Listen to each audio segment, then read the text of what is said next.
ओम शांति। ओम शांति। आज 17 नवंबर 2025 आज की साकार मुरली के अनमोल मधुर महावाक्य सुनेंगे। मीठे मीठे बाबा के मीठे बच्चे, यह पुरुषोत्तम संगम युग है। पुरानी दुनिया बदल अब नई बन रही है। तुम्हें अब पुरुषार्थ कर उत्तम देव पद पाना है। यह पुरुषोत्तम संगम युग है। पुरानी दुनिया बदल अब नई बन रही है। तुम्हें अब पुरुषार्थ कर उत्तम देव पद पाना है। प्रश्न है, सर्विसेबल बच्चों की बुद्धि में कौन सी बात सदैव याद रहती है? उत्तर है, उन्हें याद रहता कि धन दिए धन ना खुटे। धन दिए धन ना खुटे, इसलिए वह रात दिन नींद का भी त्याग कर ज्ञान धन का दान करते रहते हैं, थकते नहीं। लेकिन अगर खुद में कोई अवगुण होगा, अगर खुद में कोई अवगुण होगा तो सर्विस करने का भी उमंग नहीं आ सकता। ओम शांति। मीठे मीठे रूहानी बच्चों प्रति बाप बैठ समझाते हैं। बच्चे जानते हैं, परम पिता परमात्मा रोज रोज समझाते हैं। परम पिता रोज रोज समझाते हैं। जैसे रोज रोज टीचर पढ़ाते हैं, बाप सिर्फ शिक्षा देंगे, संभालते रहेंगे, क्योंकि बाप के तो घर में ही बच्चे रहते हैं। बाप के तो घर में ही बच्चे रहते हैं, माँ बाप साथ रहते हैं। यहाँ तो ये वंडरफुल बात है, रूहानी बाप के पास तुम रहते हो। एक तो रूहानी बाप के पास मूल वतन में रहते हो, एक तो रूहानी बाप के पास मूल वतन में रहते हो। फिर कल्प में एक ही बार बाप आते हैं बच्चों को वर्षा देने व पावन बनाने, सुख व शांति देने। तो जरूर नीचे आकर रहते होंगे। बाबा कहते, इसमें ही मनुष्यों का मुंझारा है। गायन भी है, साधारण तन में प्रवेश करते हैं, साधारण तन में प्रवेश करते हैं। अब साधारण तन कहाँ से उड़कर तो नहीं आता।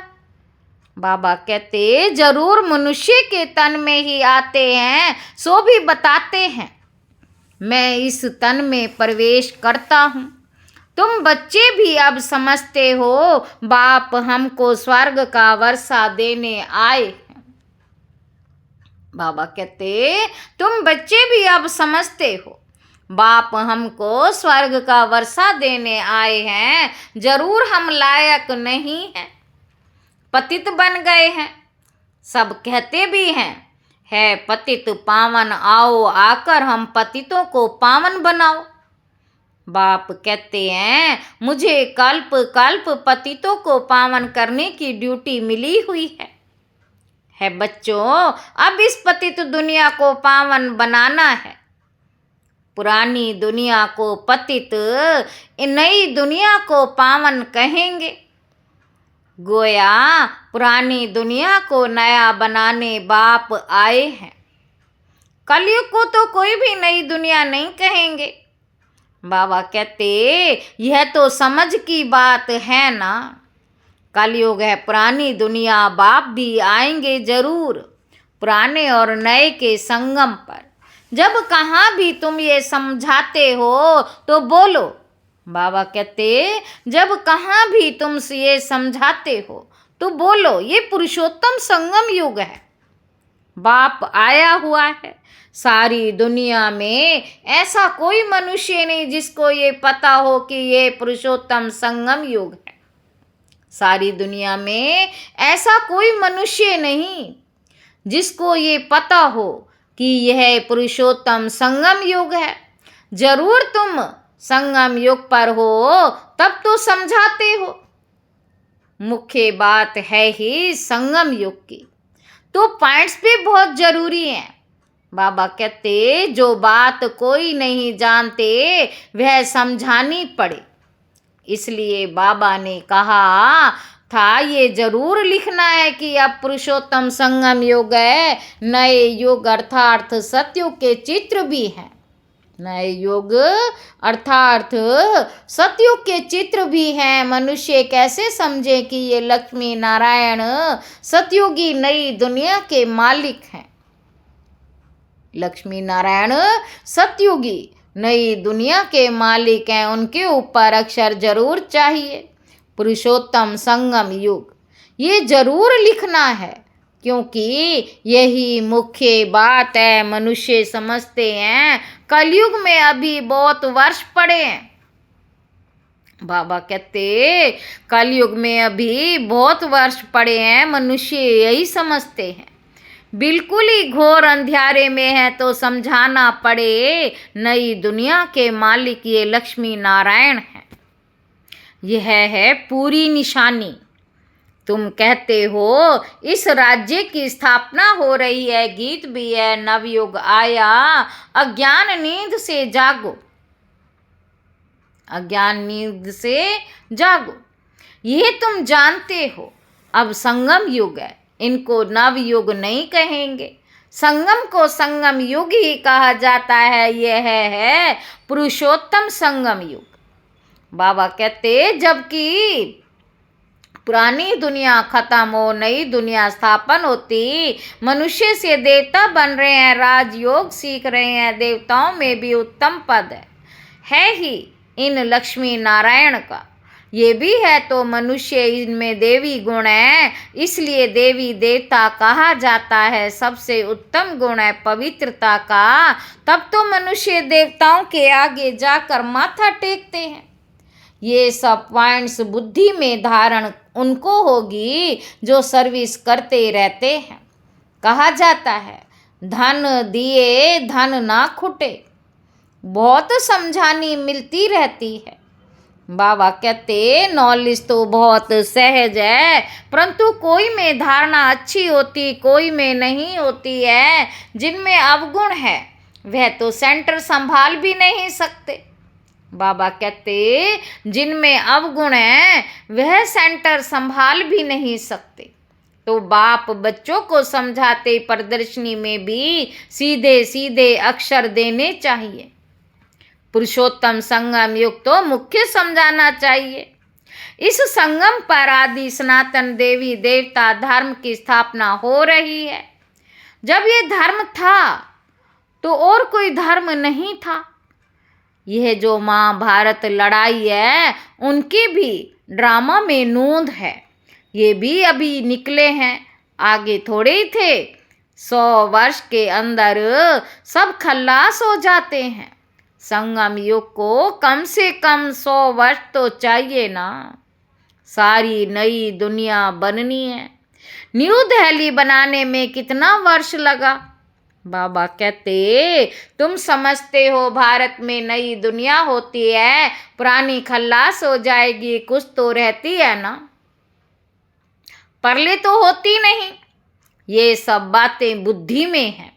अभी है संगम युग, नई दुनिया में जरूर ये देवी देवता थे, फिर यही होंगे। नई दुनिया में जरूर देवी देवता थे, फिर यही होंगे। यह है राजयोग की पढ़ाई। अगर कोई डिटेल में नहीं समझा सकते हैं तो सिर्फ एक बात बोलो, परम पिता परमात्मा जो सबका बाप है उनको तो सब याद करते हैं। वह हम सब बच्चों को कहते तुम पतित बन पड़े हो, पुकारते भी हो। है पतित पावन आओ बरोबर, कलयुग में है पतित, सतयुग में हो पावन। कलयुग में है पतित और सतयुग में है पावन। बाबा कहते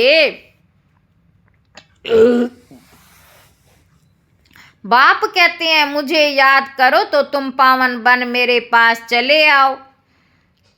कितना सहज है, सिर्फ मुझे याद करो और 84 के चक्र का ज्ञान बुद्धि में हो।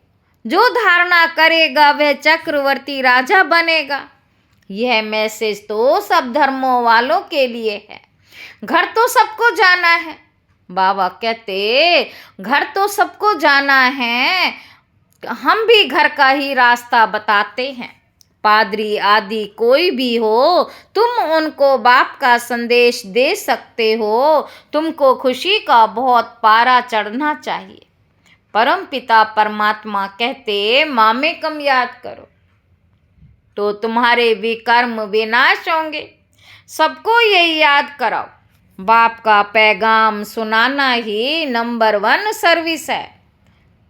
बाप का पैगाम सुनाना ही नंबर 1 सर्विस है। गीता का युग भी है, अब बाप है आए हैं। गीता का युग भी है, अब बाप आए हैं। इसीलिए वही चित्र शुरू में रखना चाहिए। जो समझते हैं हम बाप का पैगाम दे सकते हैं तो तैयार रहना चाहिए, दिल में आना चाहिए हम भी अंधों की लाठी बने। यह पैगाम तो कोई को भी दे सकते हो। बीके का नाम सुनकर ही डरते हैं। बीके का नाम सुनकर ही डरते हैं। बोलो हम सिर्फ बाप का पैगाम देते। परम पिता परमात्मा कहते मुझे याद करो बस, हम किसी की गिलानी नहीं करते। बाप कहते मामेकम याद करो। मैं ऊंच ते ऊंच पतित पावन हूँ, मुझे याद करने से तुम्हारे विकर्म विनाश होंगे। यह नोट करो, ये बहुत काम की चीज है। हाथ पर व वहाँ पर अक्षर लिखाते हैं ना, ये भी लिख दो। इतना सिर्फ बताया तो भी रहम दिल कल्याणकारी बने। इतना सिर्फ बताया तो भी रहम दिल कल्याणकारी बने। अपने से प्रण करना चाहिए, सर्विस जरूर करनी है, फिर आदत पड़ जाएगी। यहाँ भी तुम समझा सकते हो, चित्र दे सकते हो। ये है पैगाम देने की चीज। लाखों बन जाएंगे, घर घर में जाकर पैगाम देना है। पैसा कोई दे ना दे, बोलो बाप तो है ही गरीब निवास। हमारा फर्ज है घर घर में पैगाम देना। ये बाप दादा इनसे ये वर्षा मिलता है, 84 जन्म ये लेंगे। इनका ये अंतिम जन्म है, हम ब्राह्मण है सो फिर देवता बनेंगे। बाबा कहते ब्रह्मा भी ब्राह्मण है। प्रजापिता ब्रह्मा अकेला तो नहीं होगा ना, जरूर ब्राह्मण वंशावली भी होगी ना। ब्रह्मा सो विष्णु देवता, ब्राह्मण है चोटी वही देवता। क्षत्रिय वैश्य शूद्र बनते हैं, कोई जरूर निकलेंगे जो तुम्हारी बातों को समझेंगे।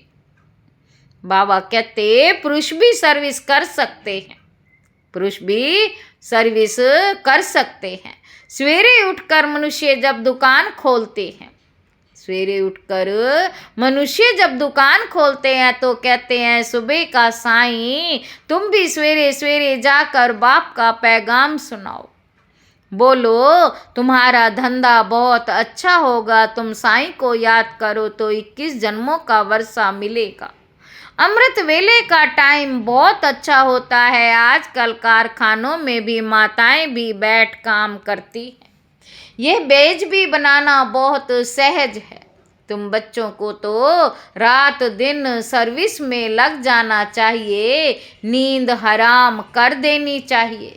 बाप का परिचय मिलने से मनुष्य धन के बन जाते। तुम किसी को भी पैगाम दे सकते हो। तुम्हारा ज्ञान तो बहुत ऊंचा है। बोलो हम तो एक को याद करते हैं, हम तो एक को याद करते हैं। क्राइस्ट की आत्मा भी उनका बच्चा है, क्राइस्ट की आत्मा भी उनका बच्चा थी। आत्माएं तो सब उनके बच्चे हैं। वही गॉड फादर कहते हैं कि और कोई भी देहधारी को मत याद कर, तुम अपना को आत्मा समझ मामेकम याद करो तो वे कर्म विनाश हो जाएंगे, मेरे पास आ जाएंगे। मनुष्य पुरुषार्थ करते ही हैं घर जाने के लिए, मनुष्य पुरुषार्थ करते ही हैं घर जाने के लिए, परंतु जाता कोई भी नहीं, देखा जाता है बच्चे अभी बहुत ठंडे हैं, इतनी मेहनत पहुंचती नहीं, बहाना करते रहते, इसमें बहुत सहन भी करना पड़ता है। इसमें बहुत ही सहन करना पड़ता। धर्म स्थापक को कितना सहन करना पड़ता। क्राइस्ट के लिए भी कहते हैं उनको क्रॉस पर चढ़ाया। तुम्हारा काम है सबको संदेशा देना। इसके लिए युक्तियां बाबा बताते रहते, कोई सर्विस नहीं करते तो बाबा समझते हैं धारणाएं नहीं है। बाबा राय देते हैं कैसे पैगाम दो, ट्रेन में भी तुम ये पैगाम देते रहो। बाबा कहते तुम जानते हो हम स्वर्ग में जाते हैं, कोई शांति धाम में भी जाएंगे ना, रास्ता तुम ही बता सकते हो। तुम ब्राह्मणों को ही जाना चाहिए है तो बहुत, ब्राह्मणों को कहाँ तो रखेंगे ना, ब्राह्मणों को कहीं तो रखेंगे ना। बाबा कहते ब्राह्मण देवता क्षत्रिय प्रजापिता ब्रह्मा की औलाद तो जरूर होंगे ना। आदि में है ही ब्राह्मण, आदि में है ही ब्राह्मण, कुख वंशावली। ब्राह्मण तो जरूर चाहिए ना, नहीं तो प्रजापिता ब्रह्मा के बच्चे ब्राह्मण कहाँ गए। ब्राह्मणों को तुम बैठ समझाओ तो वे झट समझ जाएंगे। बोलो तुम भी ब्राह्मण हो, हम भी अपने को ब्राह्मण कहलाते, अब बताओ तुम्हारा धर्म स्थापन करने वाला कौन। ब्रह्मा के सिवाय कोई नाम ही नहीं लेंगे। तुम ट्रायल कर देखो, ब्राह्मणों के भी बहुत बड़े बड़े कुल होते हैं, पुजारी ब्राह्मण ढेर हैं। अजमेर में ढेर बच्चे जाते हैं, को कभी कोई ने समाचार नहीं दिया कि हम ब्राह्मणों से मिलें। उनसे पूछा तुम्हारा धर्म स्थापन करने वाला कौन, ब्राह्मण धर्म किसने स्थापन किया, तुमको तो मालूम है सच्चे ब्राह्मण कौन है। बाबा कहते तुम बहुतों का कल्याण कर सकते हो, यात्राओं पर भक्त ही जाते हैं, ये चित्र तो बहुत अच्छा है। लक्ष्मी नारायण का तुमको मालूम है जगत अम्बा कौन है, लक्ष्मी कौन है। ऐसे ऐसे तुम नौकरों भीलनियों आदि को भी समझा सकते हो, ऐसे ऐसे तुम नौकरों भीलनियों आदि को भी समझा सकते हो। तुम्हारे बिगड़ तो कोई है नहीं जो उन्हों को सुनाए। बहुत रहम दिल बनना है, बोलो तुम भी पावन बन पावन दुनिया में जा सकते हो।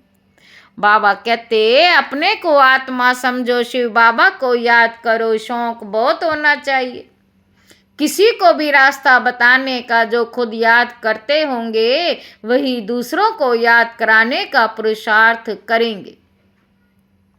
बाप तो नहीं जाकर बात करेंगे, यह तो तुम बच्चों का काम है। गरीबों का भी कल्याण करना है, बेचारे बहुत सुखी हो जाएंगे। थोड़ा याद करने से प्रजा में भी आ जाएंगे, वह भी अच्छा है। बाबा कहते ये धर्म तो बहुत सुख देने वाला है, दिन प्रतिदिन तुम्हारा आवाज जोर से निकलेगा। सबको यही पैगाम देते रहो, अपने को आत्मा समझ, बाप को याद करो। तुम मीठे मीठे बच्चे पद्मा पदम भाग्यशाली हो। बाबा कहते तुम मीठे मीठे बच्चे पद्मा पदम भाग्यशाली हो, जबकि महिमा सुनते हो तो समझते हो, फिर भी कोई बात की फिक्रात आदि क्यों रखनी चाहिए। यह है गुप्त ज्ञान, गुप्त खुशी। बाबा कहते तुम हो इनकॉग्निटो वॉरियर्स, तुमको अननोन वॉरियर्स कहेंगे, और कोई अननोन वॉरियर्स हो नहीं सकता। तुम्हारा दिलवाड़ा मंदिर पूरा यादगार है। बाबा कहते तुम्हारा दिलवाड़ा मंदिर पूरा यादगार है, दिल लेने वाले का परिवार है ना। महावीर महावीरनी और उनकी औलाद ये पूरा पूरा तीर्थ है, काशी से भी ऊंची जगह हुई। अच्छा, मीठे मीठे सिक्के लधे बच्चों प्रति माता पिता बाप दादा का याद प्यार और गुड मॉर्निंग। रूहानी बाप के रूहानी बच्चों को नमस्ते। हम रूहानी बच्चों की रूहानी बाप दादा को याद, प्यार और गुड मॉर्निंग। नमस्ते बाबा, नमस्ते। धारणा के लिए मुख्य सार पहला पॉइंट है, घर घर में जाकर बाप का पैगाम देना है। सर्विस करने का प्रण करो, सर्विस के लिए कोई भी बहाना मत दो। दूसरा पॉइंट है, किसी भी बात की फिक्रात नहीं करनी, गुप्त खुशी में रहना है, किसी भी देदारी को याद नहीं करना, एक बाप को ही याद में रहना है। वरदान है, कल्याणकारी बाप और समय का हर सेकंड, कल्याणकारी बाप और समय का हर सेकंड लाभ उठाने वाले, निश्चय बुद्धि, निश्चिंत भाव। जो भी दृश्य चल रहा है उसमें त्रिकालदर्शी बनकर देखो, हिम्मत और उल्लास में रहे, स्वयं भी समर्थ आत्मा बनो और विश्व को भी समर्थ बनाओ। स्वयं के तूफानों में हिलो मत, अचल बनो। जो समय मिला है, साथ मिला है, अनेक प्रकार के खजाने मिल रहे हैं, उनसे संपत्तिवान और समर्थिवान बनो। सारे कल्प में ऐसे दिन फिर आने वाले नहीं हैं, सारे कल्प में ऐसे दिन फिर आने वाले नहीं हैं। इसीलिए अपनी सब चिंताएं बाप को देकर निश्चय बुद्धि बन सदा निश्चिंत रहो। कल्याणकारी बाप और समय का हर सेकंड लाभ उठाओ। स्लोगन है, बाप के संग का रंग लगाओ तो बुराइयां स्वतः समाप्त हो जाएंगी। अव्यक्त इशारे, अशरीरी व विधेयी स्थिति का अभ्यास बढ़ाओ। विदेही बनने की विधि है बिंदी बनना। अशरीरी बनते हो, कर्मातीत बनते हो, सबकी विधि बिंदी है। इसलिए बाप दादा कहते, अमृत वेले बाप दादा से मिलन मनाते। रूह रिहान करते जब कार्य में आते हो तो 3 बिंदियों का तिलक मस्तक पर लगाओ और चेक करो, किसी भी कारण से स्मृति का तिलक मिट तो नहीं जाता। किसी भी कारण से ये स्मृति का तिलक मिट तो नहीं जाता, अविनाशी अमिट तिलक रहे। अच्छा, ओम शांति।